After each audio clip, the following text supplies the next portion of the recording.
بسم اللہ الرحمن الرحیم رب اشرح لی صدری ویسر لی امری واحلل عقدۃ من لسانی یفقہوا قولی۔ قرآن پاک میں ایک عورت کے لیے جو اپنے ستر کو، حجاب کو، زینت کو چھپانے کے لیے الفاظ استعمال ہوئے ہیں یا الفاظ کے علاوہ جو احکامات ہیں ان کو ہم کچھ حصوں میں بانٹ سکتے ہیں۔ ایک لفظ ہے لباس، ایک ہے ثیاب، ایک ہے جلباب۔ یہ تو ہے لفظوں کا استعمال، لباس، ثیاب، جلباب، یہ تین لفظ قرآن نے استعمال کیے۔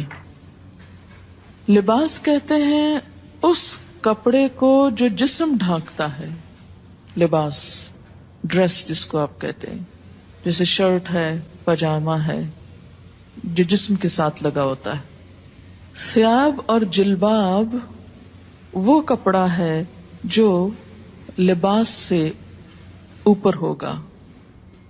پھر لباس کے مختلف حصے بھی استعمال ہوئے ہیں، مثلاً خمار، پھر سرابیل ایک اور جگہ پر استعمال ہوتا ہے، سرابیل من قطران جہنمیوں کے لباس کے لیے استعمال ہوا ہے شلوار کے معنی میں۔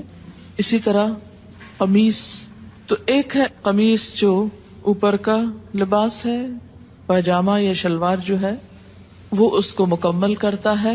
عورتوں کے لیے ایک زائد ڈریس ہے مردوں سے، اور وہ ہے خمار جس کا سورۃ النور میں ذکر ہوا ہے، دوپٹہ، یہ سب کچھ لباس میں شامل ہو جاتا ہے۔ اس کے بعد ثیاب اور جلباب باہر جانے کے لیے استعمال ہوتا ہے۔ یہاں بوڑھی عورتوں کو کیا کہا کہ باہر جاتے ہوئے پھر وہ بڑی چادر جس کو ثیاب ان کا بولا گیا وہ اتار دیں، کیونکہ اگر ثیاب سے مراد لباس ہوتا تو پھر آپ خود سوچ سکتے ہیں کہ اس کا معنی کیا بنتا ہے۔ سورۃ الاحزاب میں آتا ہے یا ایھا النبی قل لازواجک وبناتک ونساء المؤمنین یدنین علیہن من جلابیبہن۔ تو اس سے کیا پتہ چلتا ہے کہ گھر کے اندر تو لباس ہوگا، گھر کے باہر جلباب ہوگا، ثیاب ہوگا۔ کچھ زینت ایسی ہے کہ جو گھر کے اندر چھپانی ہوگی، اس کو ستر بولتے ہیں، جو ایک عورت عورت کے سامنے یا ایک مرد مرد کے سامنے چھپاتا ہے، یا ایک عورت اپنے محرم رشتہ داروں کے سامنے چھپاتی ہے، یا کچھ نامحرم رشتہ داروں کے سامنے، اور ایک حجاب ہے جو غیر محرم لوگوں کے سامنے استعمال کیا جاتا ہے۔ یہ ہے خلاصہ اس حکم کا جو ایک عورت کو اپنے جسم کی حفاظت کے لیے قرآن پاک میں دیا گیا ہے۔ پہلی چیز کیا ہے، یہ سمجھ لیجئے کہ لباس کس کا نام ہے، ثیاب کس کا نام ہے، حجاب کس کو کہتے ہیں، کیونکہ حجاب کا لفظ بھی آتا ہے، یعنی لفظ حجاب بھی استعمال ہوا ہے۔ حجاب کہتے ہیں پردے، آڑ، اوٹ کو۔ سورۃ الاحزاب میں آتا ہے ازواج مطہرات کو حکم دیا گیا وَإِذَا سَأَلْتُمُوهُنَّ مَتَاعًا فَاسْأَلُوهُنَّ مِنْ وَرَاءِ حِجَابٍ، جب تم ان سے کوئی چیز مانگو تو حجاب کے پیچھے سے مانگو۔ تو حجاب ضروری نہیں کہ جسم پر ہو، حجاب کا لفظ جسم کے لیے بھی استعمال ہو سکتا ہے، جسم کے اوپر کپڑے کے لیے، یا آڑ یا اوٹ کی بات ہے، مثلا دروازے کے اوپر جو پردہ لٹکا ہوا ہے، یا کسی بھی ایسی جگہ پر کہ جو عورتوں کے بیٹھنے کی جگہ ہے جس کے پیچھے وہ چھپ کر بیٹھی ہوئی۔ حجبہ کا مطلب ہوتا ہے چھپنا۔ یا بنی آدم، اے آدم کی اولاد۔ بنی ویسے تو ابن سے ہے اور اس کی جمع بنین ہے، اور مضاف ہونے کی وجہ سے نون اڑ گیا ہے تو بنی آدمہ رہ گیا بنین آدمہ کی بجائے، لیکن مراد اس سے مرد اور عورتیں سبھی ہیں۔ جب بنی آدم کہا جاتا ہے یا جیسے بنی اسرائیل کہا جاتا ہے تو اس سے مراد بنی اسرائیل کے صرف مرد نہیں، عورتیں بھی ہیں۔ تو یہاں بھی بنی آدم سے مراد مرد و عورت دونوں ہیں۔ اے آدم کے بچوں، اے آدم کی اولاد، اے انسانوں، قد انزلنا علیکم لباسا، یقیناً ہم نے تم پر لباس اتارا ہے۔ انزلنا ہم نے نازل کیا، علیکم تم پر، لباسن لباس، یعنی انسان کے اندر لباس پہننے کا جذبہ یا خیال ہم نے اس کے دل میں ڈالا. اسی لیے حضرت آدم علیہ السلام اور حضرت حوا کا جب شاہی لباس اترا، جنت کا لباس، تو کیا ہوا؟ فوراً ہی پتوں سے اپنے آپ کو ڈھانپنے لگے. تو یہ کیا تھا؟ وہی الہام یا وہی جبلت جس پر انسان پیدا ہوا ہے. قد انزلنا علیکم لباسا، ہم نے تم پر لباس اتارا ہے، یواری سوآتکم، جس کا مقصد کیا ہے؟ یواری، جو چھپاتا ہے، سوآتکم، تمہارے جسم کے قابل شرم حصوں کو، تمہاری شرم گاہوں کو. سوآت سوأتن سے ہے. لاش کے لیے بھی لفظ پیچھے استعمال ہوا ہے. سو اس کا مادہ ہے، روٹ، جس کا مطلب ہی برا ہے، برائی. وریشا، اور زینت. ریش عربی میں پرندے کے پر کو کہتے ہیں. ریشتن فیدر کے لیے استعمال ہوتا ہے. پرندے عموماً اپنے پروں کی وجہ سے ہی پہچانے جاتے ہیں، اور یہ پر ان کے لیے پہچان کے علاوہ خوبصورتی کا ذریعہ بھی ہیں. اسی لیے ریشا کا ترجمہ زینت کیا گیا ہے. زینت کے علاوہ پر حفاظت کا ذریعہ بھی ہیں، گرمی سردی سے بچاؤ کا ذریعہ بھی. تو یہاں پر لباس کے 2 مقاصد بتائے گئے. نمبر 1 کہ وہ جسم کو ڈھانپے، اور نمبر 2 انسان کو حسن بھی بخشے، انسان کے لیے زینت حاصل کرنے کا ذریعہ بھی ہو، خوبصورتی کا سامان بھی ہو.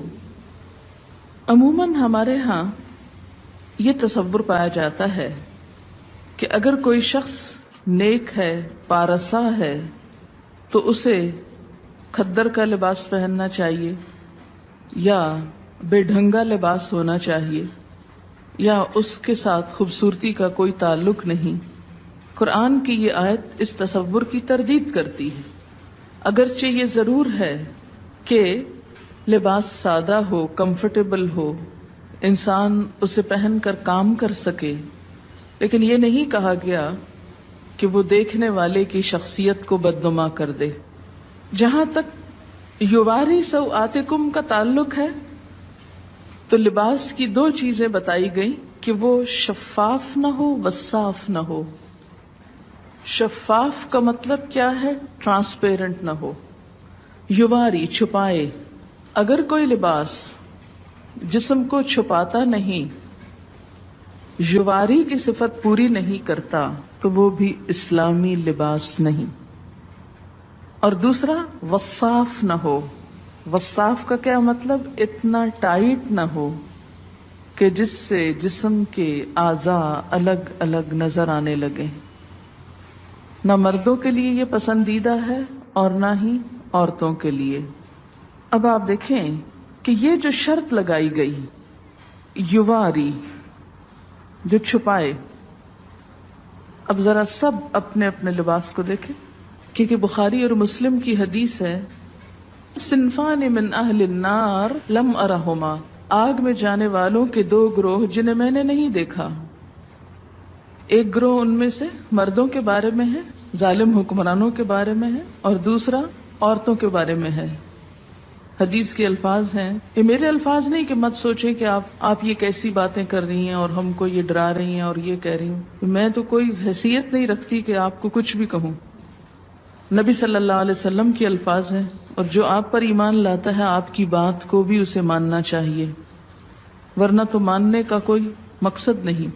اور اگر ہم چاہتے ہیں کہ قیامت کے دن آپ ہماری شفاعت کرائیں، آپ ہمیں حوض کوثر سے پانی پلائیں، حشر کے میدان میں جہاں اتنی گرمی ہوگی کہ ہر شخص، حدیث میں آتا ہے ہر شخص عطش عطش، پیاس پیاس کی رٹ لگائے ہوئے ہوگا، کہ ہر شخص پسینے میں ڈوبا ہوا ہوگا، جس کی تھوڑی سی جھلک آپ کو ہلکی سی، اس سے 70 گنا 70 ڈگری ٹیمپریچر زیادہ کہہ لیں.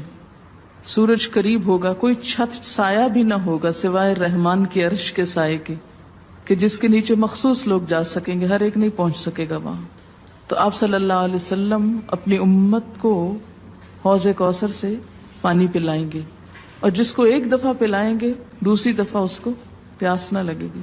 ہم اپنے اس لباس میں آپ کے سامنے جا سکتے ہیں؟ مثلا سوچئے کہ جیسے تصور میں لائیے کہ نیچے آپ صلی اللہ علیہ وسلم تشریف رکھتے ہیں اور آپ لفٹ سے اترے ہیں، سیڑھیوں سے اترے اور آگے آپ کی ملاقات ہو جاتی ہے ان سے، فیس کر سکتے ہیں ان کو؟ تو وہاں ان سے حوض کوثر سے پانی لے کے کیسے پیئیں گے اگر ایسے عمل ہوئے؟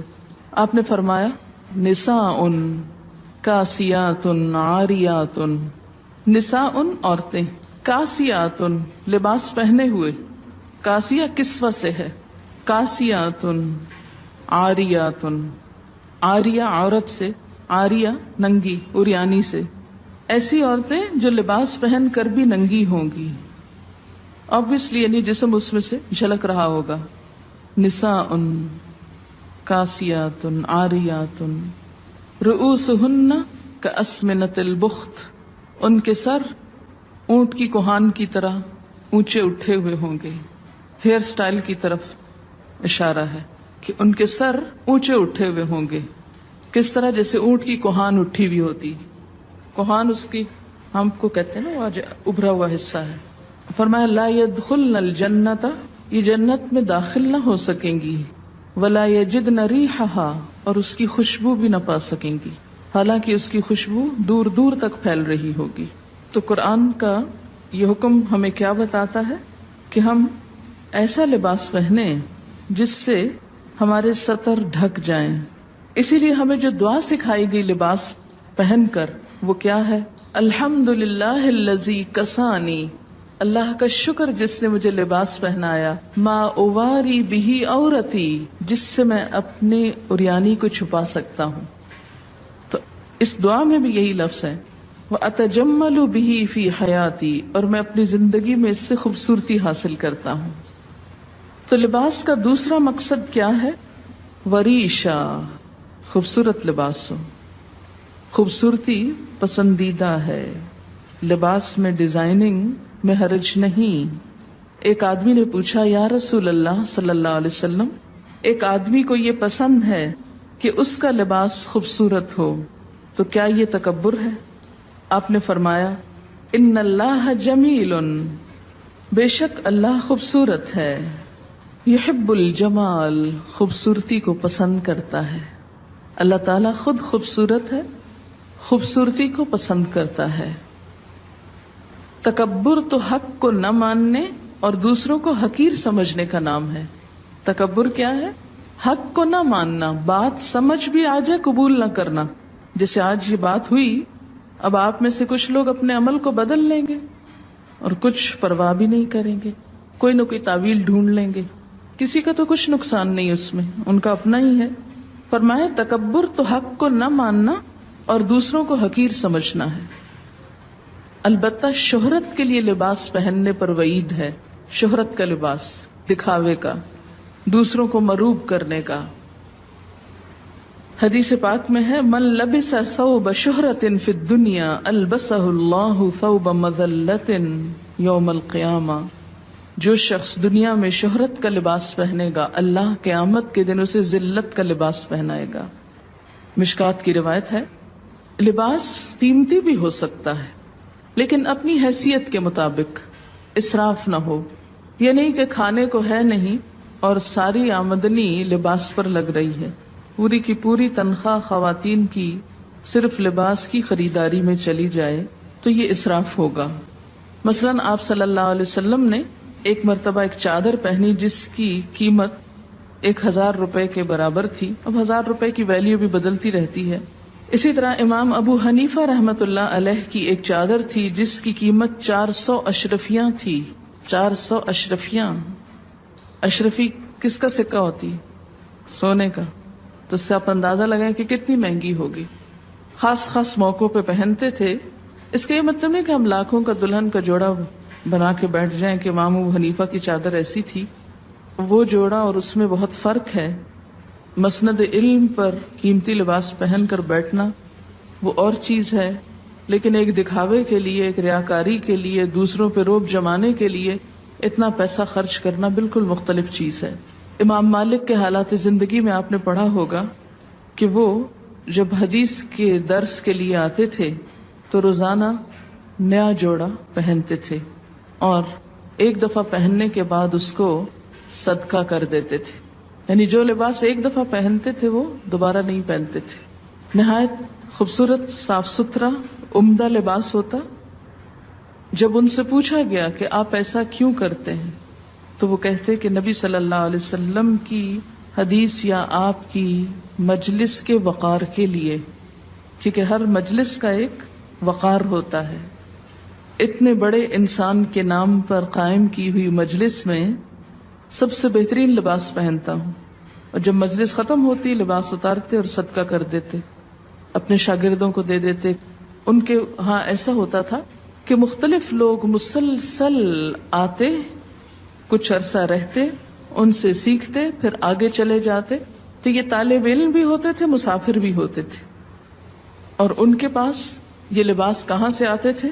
ان کے مختلف شاگردوں کی طرف سے، جو چلے جاتے وہ پھر بعد میں ہدایہ بھیجتے اور وہ ان کو ان کی خوشی کی خاطر استعمال کرتے اور ساتھ ہی صدقہ کر دیتے. ہمارے ہاں تو تصور ہے نا کہ صدقہ صرف اس چیز کا ہو سکتا ہے جو گھسی پٹی، بیکار، فضول ہو جائے، جس کا اب آئندہ کوئی استعمال ہے ہی نہیں، اس کو صدقہ کر دو.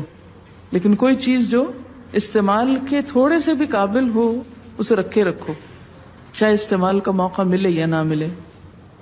تو اصل چیز جس سے بچنا چاہیے وہ دو ہیں، ایک تو ریاکاری، اسراف، اور دوسرے بے حیائی کا لباس. لباس انسان کی شخصیت کا بھی پتہ دیتا ہے. لباس انسان کے باطن کا رنگ ہوتا ہے کہ وہ اندر سے کیسا ہے. جیسا وہ اندر سے ہوتا ہے ویسے ہی وہ لباس پہنتا ہے. پریکٹیکل نہیں ہوتا. پڑھاتے وقت اگر ساتھ یہ بھی دکھایا جائے تو تھوڑی سی فیلنگ اچھی آتی ہے کہ اللہ تعالیٰ نے کیا کیا خوبصورتی پیدا کی اور کس کے لیے پیدا کی. یہ پرندے ادھر ادھر اڑتے پھرتے ہیں، ان بیچاروں کو تو خود تو کلرز پتہ نہیں اپنے نظر بھی آتے ہیں کہ نہیں، کہ کلرز دیکھنے کی صلاحیت بھی انسان کو ملی. ہم انسان ایکسٹریم پہ چلے جاتے ہیں. ہماری ایکسٹریمز کیا ہیں کہ یا تو دین کے نام پہ، تقوی کے نام پہ ہم بالکل بدھو بن جاتے ہیں اور دنیا کی کسی چیز سے کوئی فائدہ نہیں اٹھانا چاہتے. ملنگ کہلانا دوسرے لفظوں میں نیک کہلانا ہے. اسلام میں کسی ملنگی کا کوئی تصور نہیں. یہ بعد کے نظریات ہیں، سادھو اور بھکشو اور معلوم نہیں کیا کچھ. اللہ تعالیٰ نے اپنی یہ تخلیق ہمیں سکھانے کے لیے، ہمیں دکھانے کے لیے پیدا کی ہے. کس کے لیے ہے یہ سب کچھ؟ اللہ تعالیٰ فرماتے تمہارے لیے. ہمارے لیے کیا؟ کہ ہم اس سے سبق سیکھیں. انسان نے جانوروں سے بھی بہت کچھ سیکھا ہے.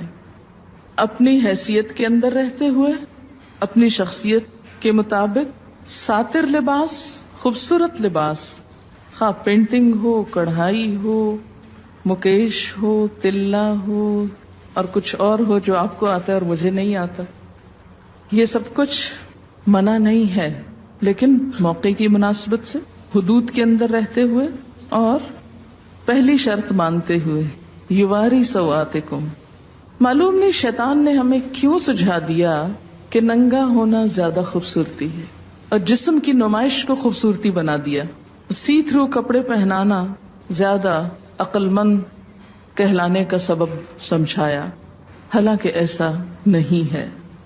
سارے جانوروں کے لباس اللہ نے خود ہی پہنا دیے اور وہ بےچارے ایک ہی ڈیزائن میں رہتے ہوئے دنیا سے چلے جاتے ہیں، جبکہ انسان کو ایک لباس نہیں دیا، اس کو سکن کلر دیا جس کے اوپر ہر خوبصورت چیز نمایاں ہو جاتی.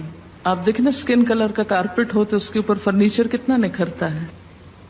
تو اسی طرح آپ کو اللہ نے سکن کلر کا جسم دیا جس کے اوپر خوبصورت رنگوں کے لباس، خوبصورت کڑھائیوں کے لباس آپ کے لیے حسن کا سبب ہے.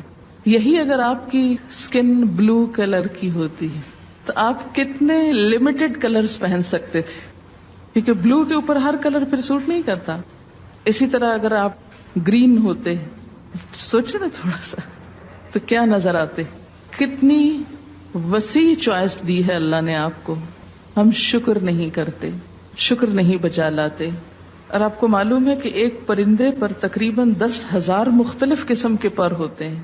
بعض پر اڑنے کے کام آتے ہیں، بعض جسم کے ساتھ ہوتے ہیں، اس کی شیپ نمایاں کرتے ہیں. اسی طرح فلفی ہوتے ہیں، نرم ہوتے ہیں، آرام دہ ہوتے ہیں.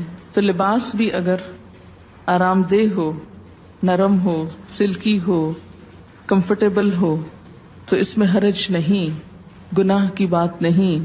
ہاں، مردوں کے لیے سلک حرام قرار دی گئی. اگر ان کے لیے حلال ہوتی تو شاید عورتوں کے حصے میں بہت تھوڑی آتی. حدیث ہے آپ صلی اللہ علیہ وسلم جب کوئی نیا کپڑا پہنتے تو اس کا نام لے کر فرماتے کہ اللہ نے مجھے یہ عنایت فرمایا، اور پھر دعا پڑھتے اللہم لک الحمد انت کسوتنیہ اسألک خیر ما صنع لہ واعوذ بک من شرہ وشر ما صنع لہ. اے اللہ، تیرے لیے ہی سب تعریف ہے جیسا کہ تو نے مجھے یہ کپڑا پہنایا. میں تجھ سے اس کی بھلائی اور اس چیز کی بھلائی کا سوال کرتا ہوں جس کے لیے یہ بنایا گیا، اور میں تیری پناہ چاہتا ہوں اس کی برائی سے اور اس چیز کی برائی سے جس کے لیے یہ بنایا گیا. ایک اور دعا ہے اللہم انی اسألک من خیرہ وخیر ما ہوا لہ واعوذ بک من شرہ وشر ما ہوا لہ. ترجمہ ہے اے اللہ، میں آپ سے اس کپڑے کی بھلائی کا اور یہ جس مقصد کے لیے ہے اس کی بھلائی کا سوال کرتا ہوں. جس مقصد کے لیے یہ کپڑا پہنا ہے اس کی بھی بھلائی کا سوال. اتنا خوبصورت ذہن موڑتا ہے نا اسلام اچھی طرف. کپڑا پہنو، کسی خاص اوکیزن کا کپڑا پہن رہے ہو، اور ہو سکتا ہے آپ کپڑے تو خوب پہن جائیں اور وہ سارا اوکیزن برباد ہو جائے، تو اس اوکیزن کے لیے بھی دعا مانگی جا رہی ہے. ساتھ ہی اگر آپ یہاں آنے سے پہلے یہ دعا پڑھیں تو اس سارے کام کی بھلائی کی دعا ہو جائے گی. اور اس کی برائی سے، یعنی اس لباس کی برائی سے اور یہ جس مقصد کے لیے ہے اس کی برائی سے تیری پناہ چاہتا ہوں، تو آپ محفوظ بھی رہیں گے. حضرت عمر فرماتے ہیں نبی صلی اللہ علیہ وسلم نے فرمایا نئے کپڑے پہنتے ہوئے یہ دعائیں پڑھیں الحمدللہ الذی کسانی ما اواری بہ عورتی واتجمل بہ فی حیاتی. سب تعریف اللہ کے لیے ہے جس نے مجھے یہ کپڑا پہنایا جس سے میں اپنے شرم کی چیز چھپاتا ہوں اور اپنی زندگی میں اس کے ذریعے خوبصورتی حاصل کرتا ہوں. اور پھر پرانے کپڑے کو صدقہ کر دے تو زندگی میں اور مرنے کے بعد خدا کی حفاظت اور خدا کے چھپانے میں رہے گا، یعنی اس کا عیب ڈھک جائے گا. جب ننگا ہوتا ہے نا تو فرشتے ساتھ چھوڑ دیتے ہیں جو حفاظت کرتے ہیں. جو ہی فرشتے ساتھ چھوڑتے شیطان حملہ آور ہوتا ہے. اگر آپ بسم اللہ پڑھ کر اپنے لباس اتار کر چینج کرتے وقت یا نہاتے وقت تو انشاءاللہ تعالی بہت سی چیزوں کے شر سے محفوظ رہیں گے. اس کے بعد فرمایا وَلِبَاسُ التَّقْوَى، اور تقوی کا لباس. ایک لباس انسان کے ظاہر کا ہے اور ایک لباس انسان کے باطن کا ہے. تقوی کہاں ہے؟ دل میں. التقوی ہاں ہونا، تقوی یہاں ہے، اندر ہے، دل میں ہے. تو دل کا لباس جس طرح ظاہر کو خوبصورت بنانا ضروری ہے اور اس کو چھپانا ضروری ہے، اسی طرح باطن کو بھی، اندر کو بھی خوبصورت بنانا ضروری ہے. ظاہر تو لوگ دیکھتے ہیں، باطن اللہ دیکھتا ہے. لیکن اندر کے لباس کو خوبصورت بنانے کے لیے جسے صرف اللہ دیکھتا ہے اس کے لیے ہم کیا کرتے ہیں؟ لباس التقوی، تقوی کا لباس باہر بھی ہوگا. ظاہر ہے کہ وہ جب اللہ کی مرضی کے مطابق ہوگا تو تقوی کا ہوگا، اور اگر شیطان کی مرضی کے مطابق ہے، یاد رکھیے شیطان نے لباس اتروائے تھے. تو اگر ہم اللہ کی مرضی کا نہیں پہنیں گے تو مطلب کیا ہے کہ شیطان کی مرضی کا ہے، تو وہ تقوی کا لباس نہیں ہو سکتا جو ایک شیطانی لک دیتا ہو یا شیطان کو خوش کرتا ہو. اور اسی طرح اندر کا لباس، دل کا لباس اللہ کا خوف. تقوی کیا ہے؟ اللہ کا خوف، حق کو مان لینا، اپنے لیے اور دوسروں کے لیے ایک ہی معیار، خود کو بندہ سمجھنا، تواضع اختیار کرنا، یہ سب کچھ اندر کے لباس میں ہے. اپنے دل کو اپنے اندر کو حسد، بغض، نفرت، عداوت سے پاک کرنا. وہ چیزیں جو ہم ظاہر نہیں کر سکتے اندر بھی جمع نہ کر کے رکھیں. آپ کسی سے نفرت کرتے ہیں، ظاہر نہیں کر سکتے تو کوشش کریں اندر سے بھی نکل جائے، اس پہ توجہ نہ دیں. پھر فرمایا ذالک خیر، یہ اچھا ہے، یہ زیادہ اچھا لباس ہے. ظاہری لباس پہ تو بہت وقت لگاتے ہو، توجہ دیتے ہو، اندر کے لباس کو بھی توجہ دو، اور یہ زیادہ اچھا ہے. جسے تقوی کا لباس مل گیا اسے سب کچھ مل گیا. لعلہم یذکرون، شاید کہ وہ نصیحت پکڑیں، شاید کے بات سمجھ جائیں. اللہ تعالیٰ یہ کیوں کہہ رہے ہیں شاید کے؟ یہ کیوں نہیں کہتے وہ ضرور مان جائیں گے، ضرور نصیحت قبول کریں گے؟ اللہ تعالیٰ سچ فرما رہے ہیں نا، شاید کے. کیوں کہہ رہے ہیں شاید کے؟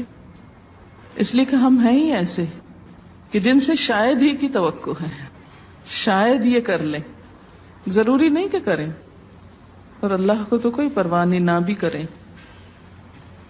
ہاں جانا اسی کے پاس ہے. لعلہم یذکرون کا مطلب ہے روشنی، اور اگر سورت نور پڑھی ہی نہ جائے تو روشنی کہاں سے آئے گی؟ اس میں خاص طور پر خواتین کے لیے روشنی ہے، بہت سی ہدایات ہیں. سب سے پہلی آیت ہے سورتن، ایک سورت ہے، انزلناہا، جسے ہم نے نازل کیا ہے، وفرضناہا، اور اس کو ہم نے فرض کیا ہے، یعنی لازم قرار دیا ہے. اس کے احکامات جو ہیں ان سے فرار نہیں. ہاں، وَأَنزَلْنَا فِيهَا آيَاتٍ بَيِّنَاتٍ، اور اس میں ہم نے بڑی واضح آیات اتاری ہیں کہ کوئی کل یہ نہ کہے، بہانہ نہ کرے ہمیں تو سمجھ نہیں آئی تھی کہ اللہ تعالیٰ چاہتے کیا تھے. نہیں، بڑی واضح باتیں ہیں. کس لیے ہے؟ لَعَلَّكُمْ تَذَكَّرُونَ، تاکہ تم سبق لو، تاکہ تم نصیحت پکڑو. یہ لفظی ترجمہ نصیحت پکڑو تاکہ تمہیں یاد دہانی ہو جائے. ذکر بمانا یاد دہانی. قل للمؤمنین، کہہ دیجئے مومن مردوں کو، یغضوا، جھکا کر رکھیں،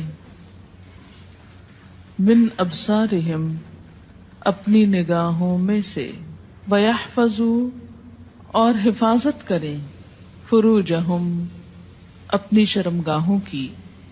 ذالک، یہ بات، ازکا لہم، زیادہ پاکیزہ ہے ان کے لیے. ان اللہ، بے شک اللہ تعالی، خبیر، باخبر ہے، خبر رکھنے والا ہے، بما یصنعون، ساتھ اس کے جو کچھ وہ کر رہے ہیں. اس آیت میں مومن مردوں سے خطاب ہے، اور اگلی آیت میں مومن عورتوں سے.